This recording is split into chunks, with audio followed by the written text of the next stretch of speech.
ధర్మార్థ కామ మోక్షాలు 4 మన వాళ్ళు ఆ వరుసలో ఎందుకు పెట్టారు? ధర్మం తర్వాత అర్థం ఎందుకు పెట్టారు అంటే ఈ అర్థం కామం 2 మధ్యలో ఉన్నాయి. గమనించండి, అర్థకామాలు. ధర్మం మోక్షం ఆ చివర ఈ చివర ఉన్నాయి. 2 పోలీసులు అటు ఇటు ఉంటే మధ్యలో ఎంతమంది దొంగలు ఉన్నా ఇబ్బంది లేదు, ఎక్కడికి వెళ్ళరు వాళ్ళు.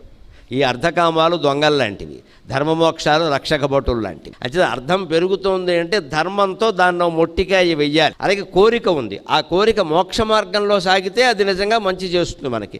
అంతేగాని భౌతికమైన భోగాలనే మనం అనుసరించదలుచుకుంటే చెడిపోతాం. అర్థకామాలకి అగ్రతాంబూలం ఇచ్చి నాకు డబ్బు ముఖ్యం, నా కోరికలు తీరడం ముఖ్యం, ఎవరేమనుకున్నా మంచిదే, ఉన్నది ఒక్కటే జీవితం, ఇంత మూర్ఖపు ఆలోచన ఇంకోట్లేదు. ఎందుకంటే వీడు చెడిపోవడం కాకుండా లోకాన్ని కూడా జరగొడతాడు. అర్థకామాలకి లొంగిపోయినప్పుడు ధర్మం మోక్షం దాని మీద యుద్ధం చేయక తప్పదు.